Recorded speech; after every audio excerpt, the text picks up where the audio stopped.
Folks, the offseason, as I start with almost every show, is almost here. But I haven't exactly shared my wish list for things that I'd like to see the Pirates do this offseason, and we're going to highlight some players that I'd like to see them go after and some things that I'd like to see them go do. All here on the Locked On Pirates podcast. You are Locked On Pirates, your daily Pittsburgh Pirates podcast. Part of the Locked On Podcast Network, your team every day.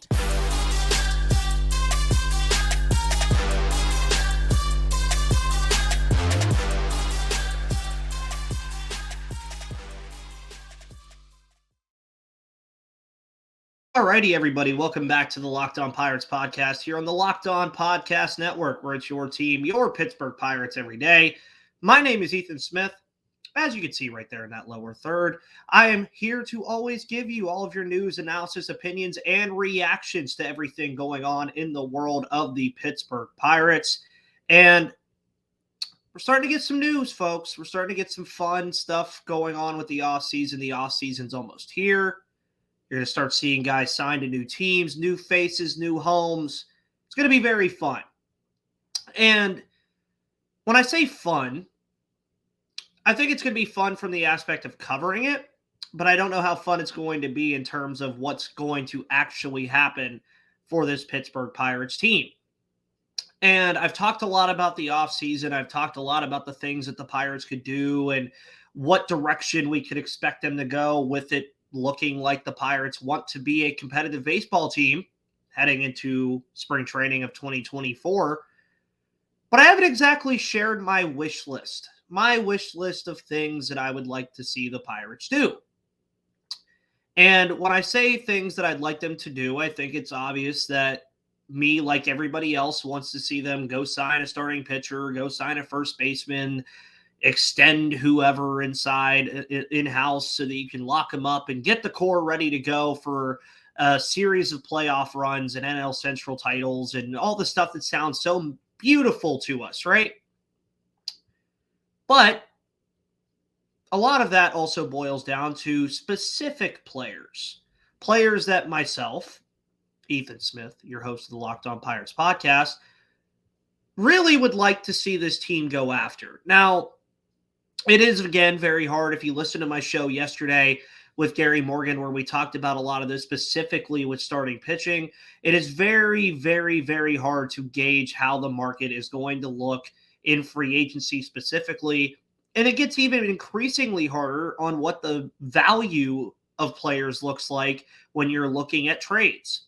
And that's why I usually stay away from trade talk most of the time. There are players that I would like to see the Pirates go out and potentially trade for, but I just genuinely don't know what the other team is going to ask for. I'm not using a trade machine to say the value is exactly the same here, because it's never the same ever, hardly in baseball when it comes to these type of trades. But I figured on today's show, when talking about my wish list for the offseason, it all starts with pitching for me. And you guys have heard me talk about this, that I really think the key to the offseason for the Pittsburgh Pirates is starting pitching. They have to find some starting pitching in free agency via trade, via Rule 5, however they want to do it. But they need to be able to field a five-man rotation consistently through 162 games if they want any shot of being a competitive baseball team in 2024. And there's a lot of options out there, folks. If you go on a spot track, that's where I see a lot of my market value estimations that you're going to see here. That's where you're going to see a lot of the guys that are actually free agents, how they got to free agency, their career earnings, arbitration numbers, all kinds of stuff. You can see everything on that site. So thank you to them, as always, for doing the great work that they do. But I wanted to kick this off with starting pitching. And obviously, I boiled it down to 4 pitchers that I would like to see the Pirates bring into the organization. And when I was thinking about this, obviously, Ben Cherington loves his left-handed pitching. He's going to want to make sure that left-handed pitching is a major component to what he's going to try to do. On the flip side of that, I didn't want to just put 4 lefties. So the last player I talk about could be a little familiar to some of you, I would hope. And he's also not a lefty, but the first three are. And we start with who I would consider the prize of the offseason if the Pirates were able to pull this off. Eduardo Rodriguez. You've heard me mention his name. You heard me mention it on the 412 Double Play podcast with Michael. I am all in on Eduardo Rodriguez. I really, really hope the Pirates could find a way to do this with Eduardo Rodriguez. He is a phenomenal talent. He's only 30 years of age, so he's a viable left-handed pitching option for this team if he was able to come here. He is definitely going to be seeking a multi-year deal, I would assume, seeing as he opted out of the final year of his 3-year, $49 million extension with the Detroit Tigers to become an unrestricted free agent. And Eduardo Rodriguez, of course, former Boston Red Sox, has had plenty of success over his career, especially in 2023. Posted a 13-9 record, a 3.30 ERA, 143 strikeouts, a 1.15 whip, and a 227 opponent batting average. And he's a career 4.03 ERA guy with a 1.29 whip. You've heard enough about me talking about Eduardo Rodriguez, but again, I think the only thing that is going to stop him from being a Pittsburgh Pirate is that he's going to be one of the top lefties on the market. Left-handed pitching, especially in free agency, is highly touted for a reason because it is extremely valuable. What that means for the Pittsburgh Pirates, sadly, is can they get in a bidding war with teams like the Angels or the Dodgers, who I don't think Rodriguez would want to go to, the Astros, the Red Sox, the Yankees, the Braves even at this point. Teams that spend a lot of money. Are the Pirates going to be able to get into a bidding war with these teams to fight for a guy like Eduardo Rodriguez? I really don't know. Now, his spot track estimation is $20.4 million. If the Pirates could get him for 3 years, $60 million, you would literally see me come on this podcast and scream like a child because that would be how happy I was that Eduardo Rodriguez signed for that, and two, how happy I would be that he was in a Pittsburgh Pirates uniform. The second is another guy that I've mentioned on this show before, but definitely not as much as I've mentioned Eduardo Rodriguez, and that is Martin Perez from the 2023 World Series champion Texas Rangers. And Perez did get kind of lost in the fold in 2023 this year. It was definitely a season for him that he was not accustomed to, especially after his 2022 campaign when he had a sub-3 ERA and was arguably the best pitcher on the roster. You see Jordan Montgomery come in. You see Nathan Eovaldi come in, Jacob deGrom, Max Scherzer. The list goes on and on about guys that came in. But Perez was still a viable option for this Rangers team. He was 10-4 on the year, 4.45 ERA, 93 strikeouts, a 1.4 whip, a 274 opponent batting average. Perez obviously being much more of a batted balls in play type of pitcher. He's a career 4.4 ERA guy with a 1.44 whip. And again, 2023, definitely not what you expected from Martin Perez after the 2022 campaign that he had. But you look at his spot track estimation at $10.5 million. He's still a very, very good left-handed pitcher to have in your rotation. He's definitely going to be less than Erod financially and talent-wise. But if you could save $10 million a year annually and you're only increasing the ERA career-wise by about 0.31 runs per inning, I think you really would take that if you're the Pittsburgh Pirates. So let's say they lose out on the Eduardo Rodriguez sweepstakes and then they go look for another lefty. Martin Perez is a guy that would be a very good option for this team. And again, $10.5 million, that's nothing to me compared to what the Pirates have done in the past, even looking back to last offseason when they signed Rich Hill to an $8 million deal in free agency for one season.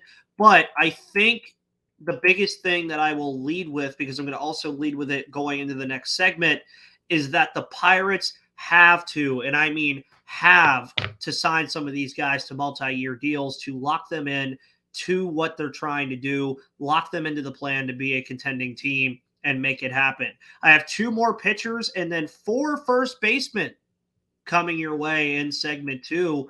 All guys that I think are worthy of multi-year deals, except maybe one just because of his age. But we'll get to that when we get to that. But first, let's talk about FanDuel. Folks, FanDuel Sportsbook is here for all of your betting needs in 2023.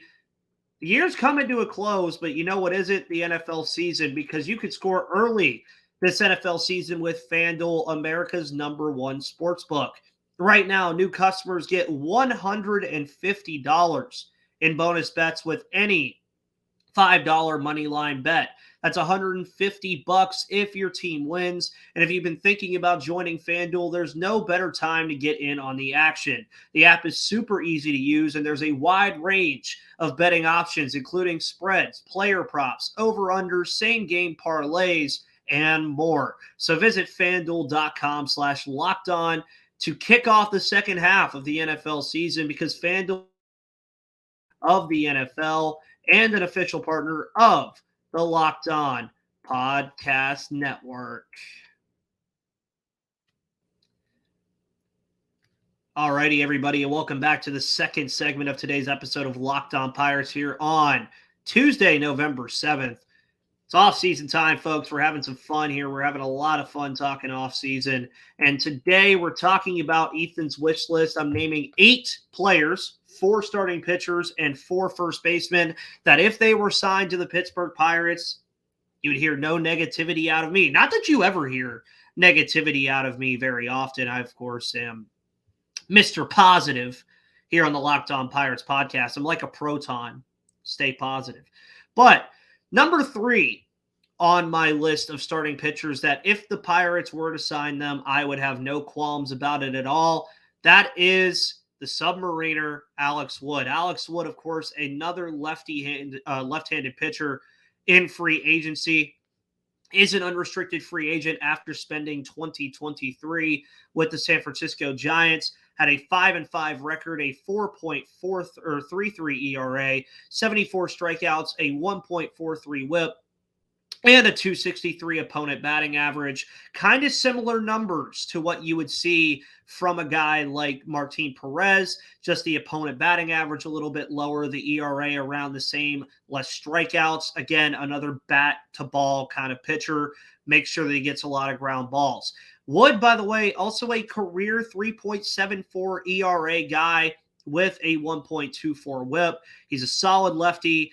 But I think if you're bringing in a guy like Alex Wood, you're also looking to sign another guy in free agency at the starting pitching position, because I do think that Alex Wood at this point in his career is more of a 4-5 guy in the rotation. He offers, though, financial flexibility with his spot track estimate being around $5.9 million. So I think that's something the Pirates could also look into as well, is do you go after 2 of these guys that are going to be in that $7 to $10 or $6 to $10 million range, rather than splashing on Eduardo Rodriguez and not really having the financial flexibility to go do anything else. I think that's something that they could look into. I think Alex Wood would be a perfect flexible financial option for this team. Again, $6 million a year. I would take an Alex Wood on a 2-year, $12 million deal. Let him be a veteran in the rotation alongside Mitch Keller, Johan Oviedo, and of course, eventually Paul Skeens. We'll talk about that in the third segment, though, of today's show. But for my last pitcher, I told you he was somebody that you would probably be very familiar with. And as far as this goes with starting pitching and first base, I have a Pirate that played in 2023 for this team on both lists. And this one is Vince Velasquez, folks. I don't really think we need to share his stats that much. Obviously, we know what happened with Vince Velasquez earlier this year, the injury sidelining him for much of the season. But if you remember right before he got hurt, folks, Vince Velasquez was having quite the season for the Pittsburgh Pirates early on. And I thought that if he would have stayed healthy, the Pirates would have been a better team, because obviously Mitch Keller and Johan Oviedo were kind of just the 2 guys in the rotation. But Vince Velasquez was a pretty good third option, especially in the absence of JT Brubaker, who was injured before the season began. And then you, of course, saw Rich Hill get traded even after the Vince Velasquez injury. And Vince Velasquez, I would love to see him come back. Do we need a hype video for Vince Velasquez to come back? No, we don't need the hype video, folks. But I do think that he would also give the Pirates another solid back-end rotation arm. His spot track estimation is about $8.1 million. The Pirates got him for less than that last year, so I'd probably expect him to take less than that again this offseason. And with those four names that I listed, Martin Perez, Vince Velasquez, Alex Wood, and Eduardo Rodriguez, I think it really does boil down, folks, to how you want to view what the Pirates do. I want them to get two starters. So if you were asking me for my wish list, if they could get Martin Perez and Vince Velasquez in free agency and sign both of them, or even go a little bit higher and get like a Martin Perez and a Lucas Giolito combo rather than throwing all of their money at Eduardo Rodriguez, I'm still coming away from that happy, folks. I don't know how you guys feel about that, but I'm still coming away from that happy. I think it's something the Pirates are going to definitely consider rather than just throwing all of their money over at Eduardo Rodriguez or Jordan Montgomery or whomever. But we'll have to wait and see. But my wish list says those four guys, I would not be mad at them at all. We move to first base. This one, I don't think is as pressing of an issue as starting pitching is. I think starting pitching needs to be the main focus of the offseason for this Pittsburgh Pirates team. But when you look at first base and you factor in that you could possibly have a Connor Joe, Jared Triolo thing going on, I still think it's worthwhile for them to at least go look and test the waters. Now, I'm not saying that they have to. They don't have to get a first baseman, but I would like them to. And I think that all starts with Rhys Hoskins. Now, I'm saying these in order because these are in order of how happy or how much I would like to have one of these players. Now, Rhys Hoskins missed all of 2023 due to injury. He's a career 242 hitter with an 845 OPS. He has a boomstick. He's hit 25-plus home runs in 4 of his 6 seasons as a Major League Baseball player. He's a solid enough fielder at first base. But the big mystery of all this is how good will he be following the injury? It's an injury that a lot of guys have struggled to come back from. His spot track estimation, much like Eduardo Rodriguez, much higher than the other 3 guys that I'm going to mention on this list. Rhys Hoskins is expected to get $21 million. But again, you go back to the mystery aspect of how good is he going to be after the injury? Is he the same Rhys Hoskins that you get pre-injury? Is he the 2022 version or 2021 version of Rhys Hoskins that you would be expecting to get? That's the biggest question surrounding him. And then it also goes back to the big question again for the Pittsburgh Pirates. Do you want to sacrifice losing guys like the 3 guys I'll mention next due to getting in a bidding war with Rhys Hoskins against all of these major league teams that have more of a financial umbrella than the Pirates do? And when I say all of these things about finances, I know the Pirates could spend the money, but historically they don't. And moving on from Hoskins, who I would absolutely love on this team, already in state, I think his bat would play great in PNC Park. Another familiar face, Carlos Santana, who was traded from Pittsburgh to Milwaukee at the deadline. He was also a finalist for the first baseman Gold Glove. We always preach about defense over at that position. Santana really solidified it this year in the first half of the year for the Pittsburgh Pirates. Obviously, the Pirates move on from him at the deadline to trade him to Milwaukee in hopes that he can make a playoff run. Milwaukee, of course, swept by the Arizona Diamondbacks in the wild card round. But when you're looking at Carlos Santana, definitely a security blanket again. And I think that at this point for me, wish list wise, if they were going to go get a first baseman, I'm tired of security blankets. Go get a guy for 2 or 3 years that can play the position, solidify the position. You can even draft if you want to at the position and give that player time to grow. Give yourself options at first base. It's a position that the Pirates have not had options at for quite some time. And Santana, estimated to make $9.1 million. He's going to be a very valuable player in free agency. Has expressed that he would love to come back and play for Pittsburgh, though, and I think it's something the Pirates would also be interested in. But I do think if you bring Santana back in, it would be in more of a platoon role with a guy like Jared Triolo, or a guy that I think a lot of people forget that is a very good player who also dealt with injuries this season.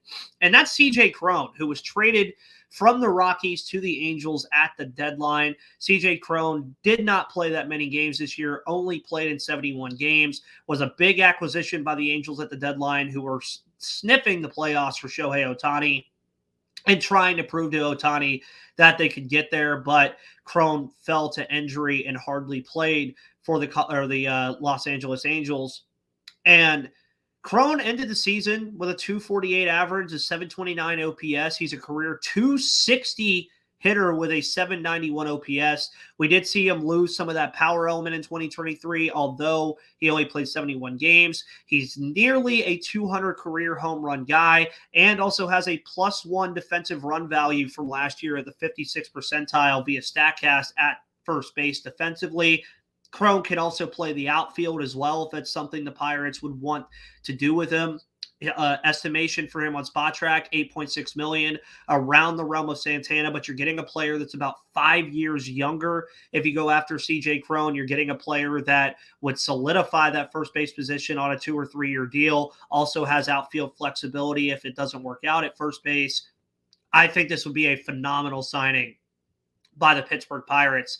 And then last but not least, through these 8, we have Garrett Cooper, former Miami Marlin turned San Diego Padre. Of course, the Marlins did a lot of stuff at first base, bringing in Jake Burger and Josh Bell at the deadline, which led Garrett Cooper to be traded to the San Diego Padres. But Garrett Cooper, folks, a 251 average with 17 home runs and a 723 OPS in 2023. He's a career 268 hitter with a 772 OPS. He's a cheaper option than the other 3 due to less power from the bat. So when you're looking at a guy like a Garrett Cooper, I do think you have to be careful with Garrett Cooper, just because if you're going to go to first base, one of the biggest things about the Pirates and their first baseman is that you want them to have power. Jared Triolo, if he had a sniff of a power element, he would be the Pirates' future first baseman, but he doesn't. He's more of a single, doubles, sometimes triples hitter. He'll put one over the wall occasionally. Garrett Cooper is a lot like Jared Triolo, except he's just a first baseman, but he's also very good defensively as well. He has a +3 run value last season at first base, ranking in the 68th percentile in all of Major League Baseball in that category. He's estimated to be about $6.9 million, and he would be an option for the Pirates as well. And I think, of that group, I would say Santana and Cron would be the winners of that, but I would have to go, if I had to pick, let's say 3 of these 8 guys, I think I'm picking Martin Perez, Vince Velasquez, and CJ Cron. And that's just being realistic on what the Pirates are going to spend. That's being realistic on how the Pirates are going to attack this. There's Garrett Cooper again. I accidentally hit the button, but hey, maybe Garrett Cooper saying, "Hey, Ethan, I want to come to Pittsburgh." But as far as the wish list continues, that's from outside of the organization. How about inside? Talked about it a little bit yesterday with Gary, but we're going to go into a little bit more briefly in the final segment of today's episode of Locked On Pirates.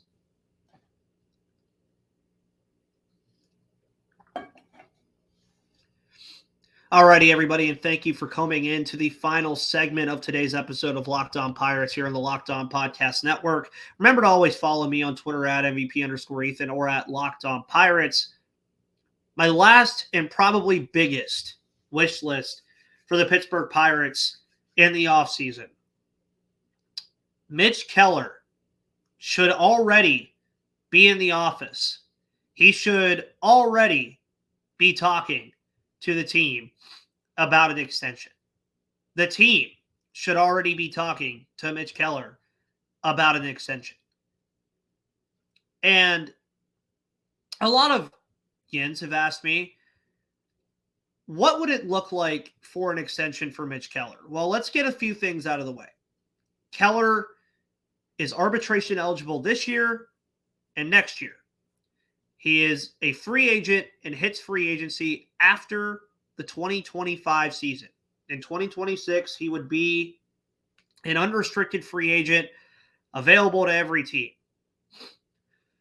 So that's why I think at this point you have to press the issue on getting an extension done for Mitch Keller, because he's going to see what these contracts are going to look like, especially if you bring in a guy like Eduardo Rodriguez or Jordan Montgomery. He's going to see that money and be like, hey, I've been here for 4 or 5 years at this point. Where's that money for me? Now, when I'm estimating what an extension would look like for Mitch Keller, I think it falls on two planes of thought. So the higher plane, which is what I think he would fall under because I think he's only going to get better, was comparing the estimate of Blake Snell, Eduardo Rodriguez, and Jordan Montgomery's AAVs in free agency. So when you add those up, the estimation for all three combined comes out to about $61 million divided by 3, so about $20.3 million a season. So for Keller, I think it falls a little bit lower than that, because I do think that Jordan Montgomery and Blake Snell have done more in their careers overall to where they get a little bit more money. For Keller, I think a very good contract for him. Keep in mind, he's 27 going on 28. So you would ideally want to lock up Mitch Keller in the prime years of his career, which I would usually say is for the pitchers are about 27 to 33.